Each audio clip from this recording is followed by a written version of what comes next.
Hello friends, இன்றைக்கி நம்ம பார்க்க போகிறது ரொம்ப சிம்பிளான ஒரு ரெசிபி தான். நம்ம ஏதாவது எமர்ஜென்சி வேலையாக வெளியில் போகிறப்பலாம் சட்டுன்னு நம்ம என்ன ரெடி பண்ணுறதுன்னு யோசிப்போம். ஒரு கர்ட் ரைஸோ இல்லை லெமன் ரைஸோ இல்லை புளியோதரையோ செய்வோம். அப்படி நம்ம செய்கிறப்பையோ இல்லை ரசம் சாதம் வைக்கிறப்பையோ நம்மளுக்கு ஒரு சைட் டிஷ் நல்லா சுவையாக நறுக்குன்னு இருக்கணும்னு ஆசைப்பட்டிங்கன்னா இதை ட்ரை பண்ணி பாருங்கள். ஒன்றும் இல்லை, ஒரு 5 பட்டை மிளகாய் எடுத்துக்கோங்க. அது கூடவே ஒரு கைப்பிடி அளவு ஒரு கைப்பிடி அளவுக்கு பச்சை வேர்க்கடலை எடுத்துக்கோங்க.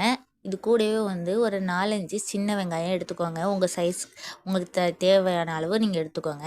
இது எல்லாத்தையும் போட்டு நல்லா வதக்குன்னு வதக்கி விட்டுருக்கோங்க. வதக்கி விட்டு கொஞ்சம் பொன்னிறமாக நல்லா ஆகிற வரைக்கும் வதக்கிக்கோங்க. அந்த பொன்னிறத்துக்கு அப்புறமா நீங்கள் அதை எடுத்து மிக்சி ஜாரில் விட்டு தேவையான அளவு உப்பு போட்டு நல்லா அரைச்சிக்கோங்க. ரொம்ப லைட்டாக கொரகொரப்பாக அரைச்சிக்கோங்க. டேஸ்ட்டாக இருக்கும். ட்ரை பண்ணி பாருங்கள். நம்ம சேனலை சப்ஸ்கிரைப் பண்ண மறந்துடாதீங்க. Bye bye friends.